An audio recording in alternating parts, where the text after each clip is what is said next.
LA This Week. LA City officials now admitting that their relatively new trash pickup system is a disaster.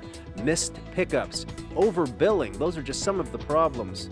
LA City officials discuss what they're going to do about it. I'm Gil Reyes with the story next. Money meters, but they're not for parking. City and county leaders say they're the newest way to help people who are homeless. The story next. I'm Anna Margos. Lights, camera, action, and the State of Hollywood event is on. We'll tell you all about it coming up.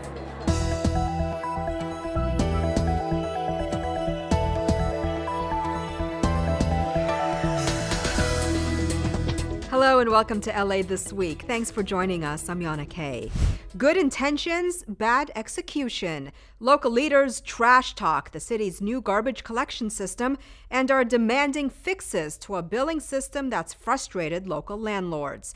Gil Reyes has more from the Westlake District. Gil. Yes, Yana, local officials are calling this the worst billing fiasco since the botched DWP billing predicament from a few years back. In fact, one apartment owner here in the Westlake District claims that his trash pickup rates increased by 6 times the usual amount, all the while experiencing missed pickups.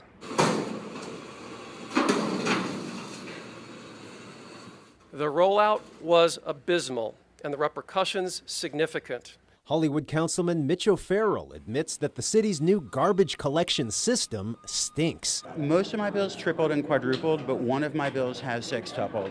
Alan Bernstein, owner of 9 local properties, says the unexpected added fees are hurting him and that missed pickups have caused garbage to pile up, upsetting his tenants. A bumpy rollout for sure for the system known as Recicla. Last July, the city put 7 private haulers in charge of pickups at apartments, condos, and businesses in an effort to reduce waste in landfills. But problems soon began. They included haulers charging property owners extra for moving bins longer distances so they could be emptied at the curb. Haulers also charged more for remote controls to open locked gates. We need to reduce some of the fees. We need, I think, to look at the city sharing or reducing some of its take from this program in order to ease the immediate impact. Council members Mike Bonin and Mitch O'Farrell now asking the Bureau of Sanitation how they calculated the Recicla fee structure and to help iron out differences ASAP. I am optimistic because all parties have expressed interest, especially our waste haulers. You know, they have a lot to lose if this is not successful. But I want to emphasize, our goal is not to get refunds for mixed pickups. It's not to have overflowing trash bins and to get the service that we require for our building and our tenants. I'm Gil Reyes for LA This Week. Both councilmen are also open to the possibility of apartment buildings sharing bins in order to lower costs. Well, turning now to tax season, and you may be leaving money on the table and not even know it. Every year, an estimated $300 million is left in unclaimed tax credits, money that hardworking families like yours are not claiming. But as Rasha Goel explains, the city is helping you get your cash back. Free Tax Prep LA is at your service. It's a campaign to educate eligible Angelenos on how to claim tax credit. There's a thing called the Earned Income Tax Credit. This is money that can come back to taxpayers, particularly to low-income taxpayers, but we know that billions of these tax credits are not being claimed. Officials say individuals may be eligible to file for free and get up to $6,000 cash back. And for the first time this year, the state is giving freelance work a tax credit as well. So if you earn under $54,000, you can get as much as $9,000 in cash back to your family. Some of this money is unclaimed as people are not filing. Now, there's some people who haven't filed for a while and maybe are nervous about doing so, but it's a great opportunity to get current because no matter how long it is that you haven't filed, you can still file, make it up, and get money back. Dora Arriaga, a mother of 2 teens, has been receiving help on her taxes from the Hollywood Family Source Center. I was stressed about my husband who hasn't done his taxes in the past. I learned that YPI can help my husband file his taxes even for previous years. Again, residents are highly encouraged to file their taxes and claim their tax credit. After all, it is your money. I'm Rasha Goel for LA This Week. To find out more information or locations, log on to freetaxprepla.com. Do you know the way to San Jose? Well, how about LA City Hall? Well, that's where Grammy-winning superstar Dionne Warwick was honored for decades of uplifting music and philanthropy. Gil Reyes has more from African American Heritage Month festivities. I know I'm there. Love is where I am. With fellow artists sweetly serenading her with her own hits, singer Dionne Warwick basks in the adulation. She receives this year's Living Legend Award to kick off African American Heritage Month at Los Angeles City Hall. This has been a day that I will cherish for the rest of my life. What a way to be honored.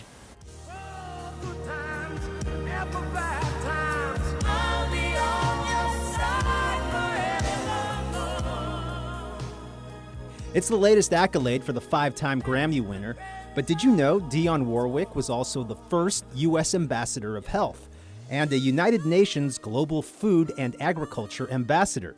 Her voice and humanitarianism have attracted fans worldwide. I thank you all for being here for me and with me. It means an awful lot. Other honorees on this special month include retired Army Lieutenant Colonel Patricia Jackson Kelly, Noel Massey, the president of U.S. operations at UPS, and L.A. Superior Court Judge David S. Cunningham III. Also immortalized with her own postage stamp is the late great Lena Horne, singer, dancer, and of course civil rights activist. All these details make Carolyn Taylor proud.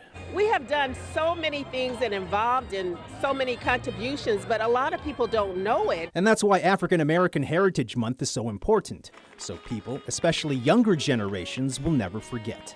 Outside City Hall, I'm Gil Reyes for LA This Week. For a full schedule of African American Heritage Month events in the city, log on to culturela.org.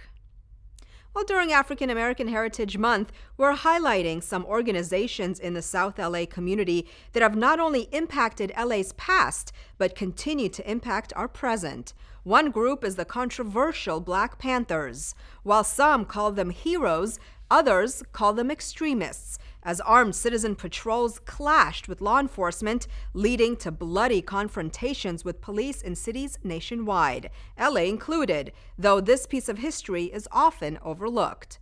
Gil Reyes shines some light. December 1969, a bloody 5-hour shootout between LAPD SWAT officers and the LA chapter of the Black Panthers erupted on 41st Street and Central Avenue at the Panthers' LA headquarters. Surprisingly, no one was killed, and perhaps even more shocking, no Panthers were convicted. Because it was their constitutional right to be in this building here and conduct their business, and it was not the right of the police to come inside and ambush them without identifying themselves at all. Filmmaker Gregory Everett returns to the scene of the violence, now a parking lot, to plug his film 41st and Central, the untold history of the LA Black Panthers. The Black Panthers, an armed socialist group, got its start in Oakland, California, to challenge police brutality and create programs for underserved communities like free breakfast for children.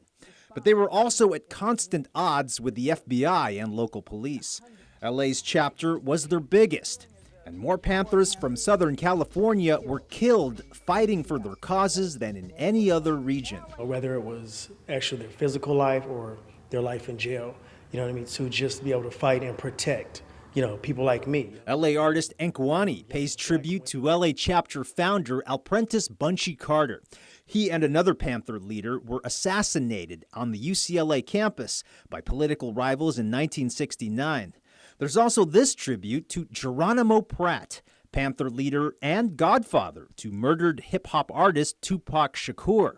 These local figures are documented in Everett's film, which has the full support of LA City Council member Curran Price, despite its controversial stance against alleged police abuse. So Curran is a very brave person to realize how important it is and to assist us in getting the word out and making sure that the legacy of the Black Panther Party here in Los Angeles is not forgotten.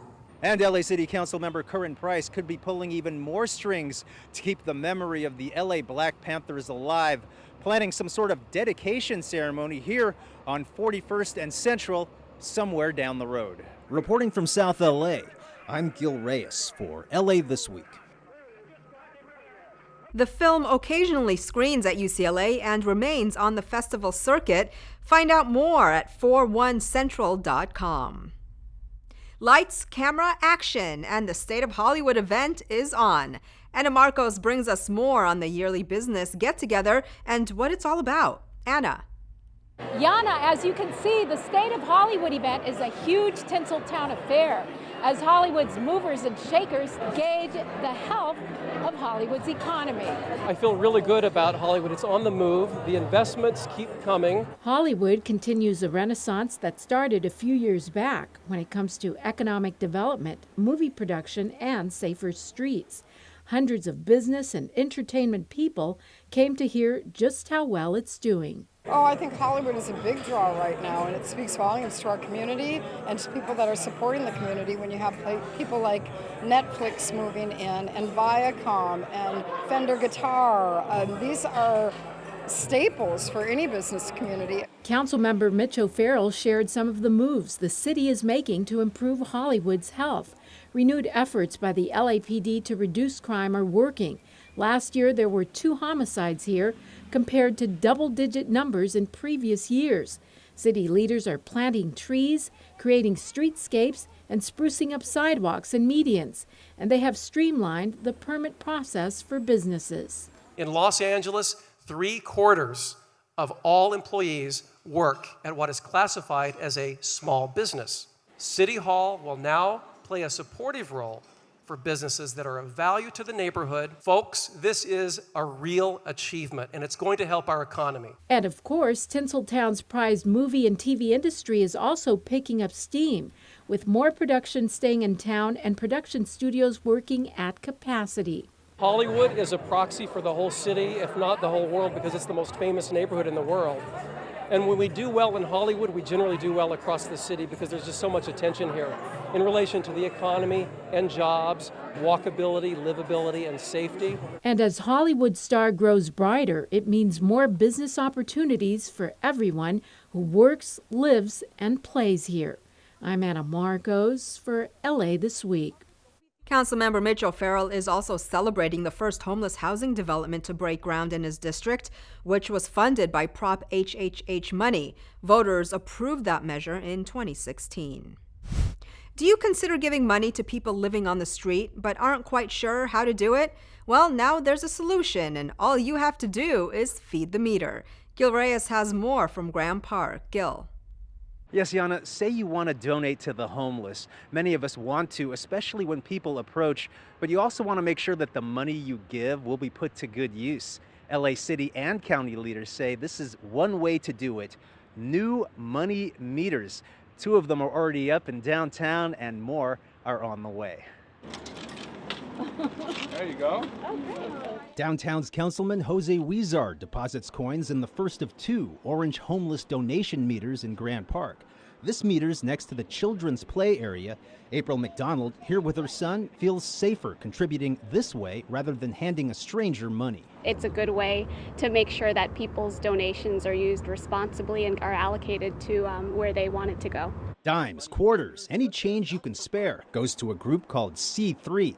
They conduct homeless outreach on Skid Row, connecting people with mental health and substance abuse services. It's a way simplistically to give, and it's not hard, and I think it will move people's hearts. In fact, my vision is to hopefully see these meters throughout the county. Supervisor Hilda Solis mentions Grant Park's other meter across from the fountain.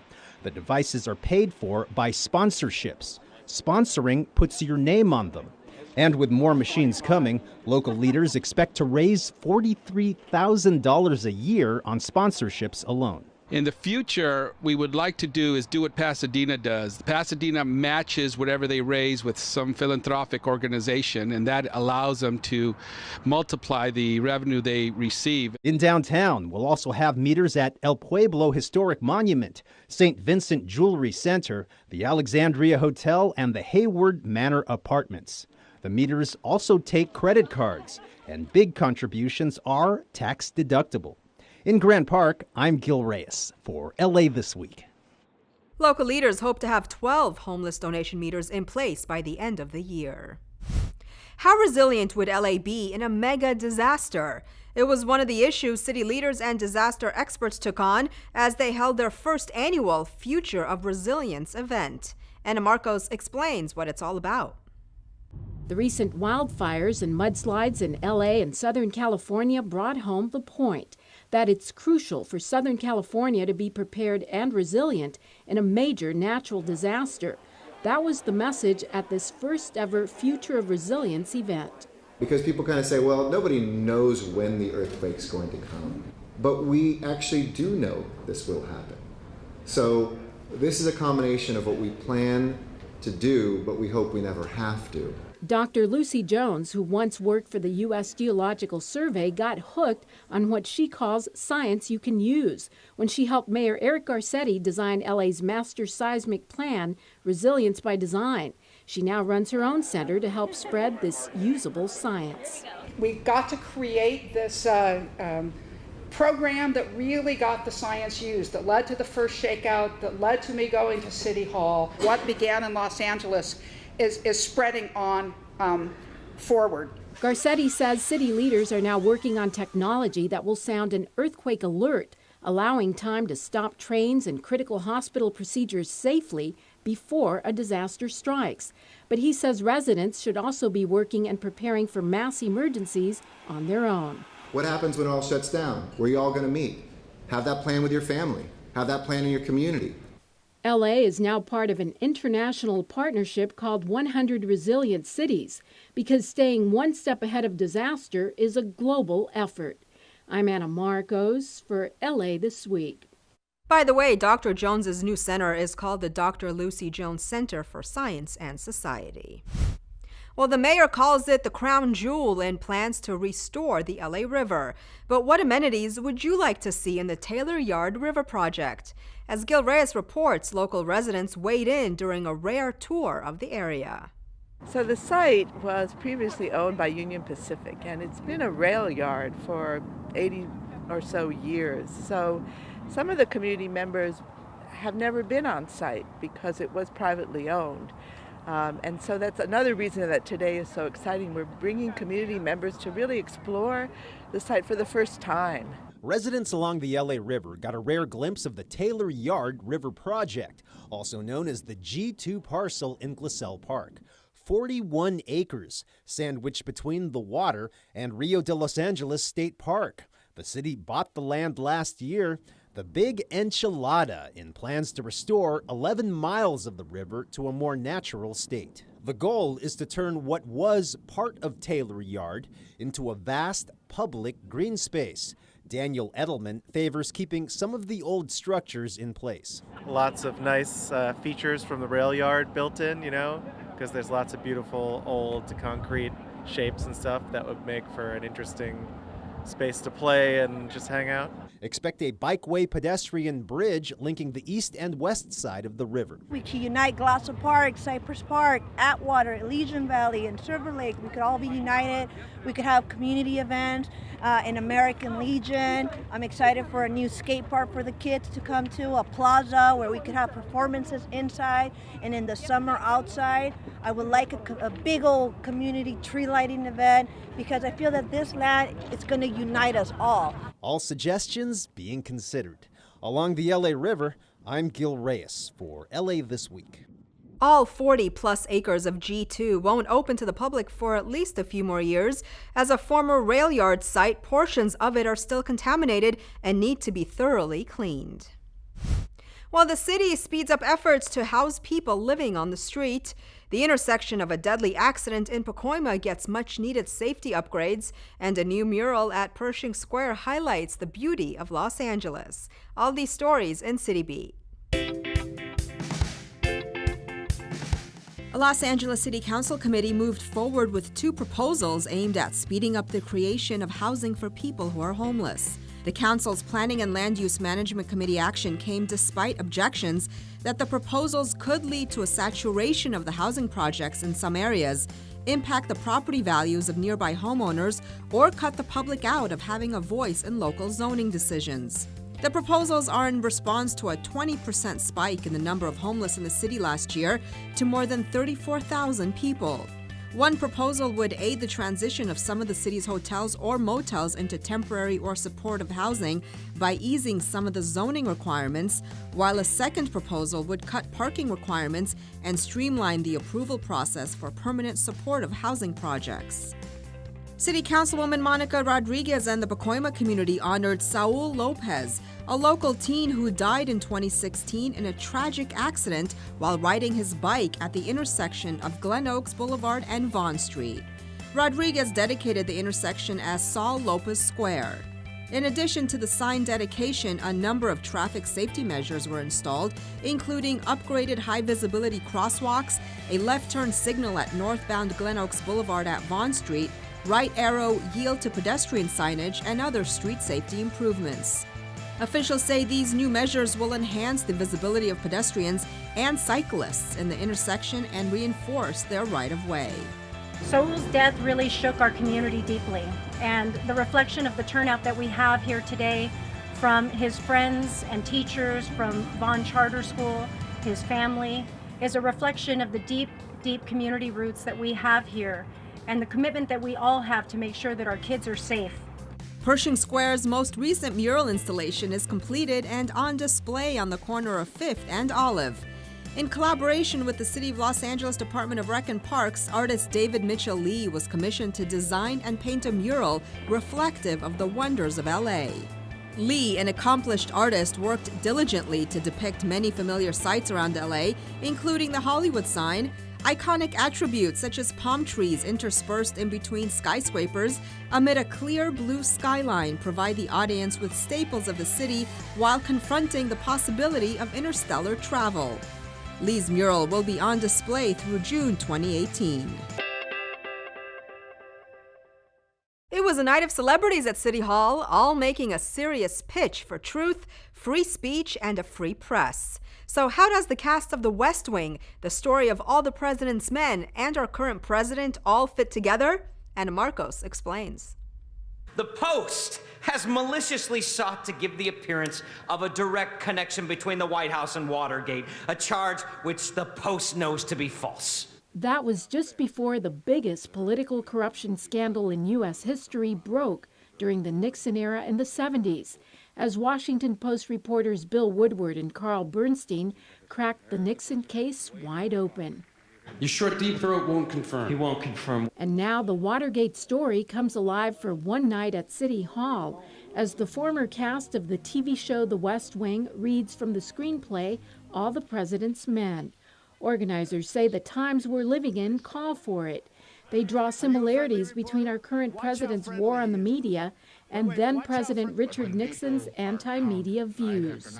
The Trump administration's war on the First Amendment include repeated degradations of the role of media in our society and repeated invocations of fake news when the absolute truth does not suit him. We are leading the resistance. All of us gathered here tonight, we are part and parcel of that resistance. Congratulations. A free press is crucial to a free society. Well, there's often shredding. We do that a lot. The evening was put on by the Fountain Theater, a Hollywood landmark known for its cutting-edge plays, and the Society for Professional Journalists, with help from council member Mitch O'Farrell's office. And we at the Fountain Theater believe that we tell truths and change lives with our art. I thought it was the most socially relevant piece that I've seen in many years. It was a real cheer celebrating the press, the freedom of the press and the work of reporters in finding truth. And because 2 reporters dug out the story which led to President Nixon resigning, we now have a historic lesson of power and corruption at the highest levels, one that would never have come out without a free press and freedom of speech. I'm Anna Margos for LA This Week. Among the cast members who took part in the reading were Ed Begley Jr., Joshua Malina, Joe Morton, Jeff Perry, Richard Schiff, and Bradley Whitford. Well, check out some impactful photos that played an important role in civil rights. Puppets come to life during Bob Baker Day and take part in the annual Firecracker Run to benefit the local community. All this in this week's Things to Do. This African American heritage exhibit examines the vital role that visual imagery played in the fight for racial and social equality from the 1940s through the 1970s. For All the World to See traces the emergence of attempts by some African Americans to present a more nuanced and accurate picture of African American life, relying on the power of the camera. The exhibit shows how popular images, sometimes disturbing, sometimes entertaining, and sometimes overtly militant, played a crucial part in promoting important ideas about fairness and advancing civil rights during a key period in America's history. The exhibit runs until March 16th at the Los Angeles Central Library. You are cordially invited to Bob Baker Day 2018, the 4th annual celebration of Bob Baker's ongoing legacy. Let the puppets and the people of Bob Baker Marionette Theater entertain you with sights and sounds of a celebration you'll never forget. The place where imagination dwells spills onto West 1st Street as a whimsical carnival, sponsored by City Council District 1. Enjoy your favorites among an all-day outdoor stage with live music and entertainment, puppet-making workshops with the Los Angeles Guild of Puppetry, carnival midway games, educational and exhibition booths from the local art community, food trucks, walk-around entertainment, and more. With round-the-clock puppet shows and a pop-up puppet museum going on inside the theater, this is one celebration not to be missed. It all takes place Saturday, February 24th from 10 a.m. to 6 p.m. at 1345 West 1st Street. It's the Year of the Dog. The LA Chinatown Firecracker Run's annual event brings family and friends to participate in the festivities. The run includes bike rides, a 5K and 10K run walk, and a kiddie run. The event will also include a lighting of the fireworks ceremony, admission to the Firecracker Festival, carnival games, and petting zoo for kiddie run participants. All proceeds and donations go to local elementary schools and nonprofit community organizations providing service and programs to benefit the community. It all takes place February 24th and 25th in Chinatown Central Plaza. For more, visit firecracker10k.org. And that's a look at some things to do.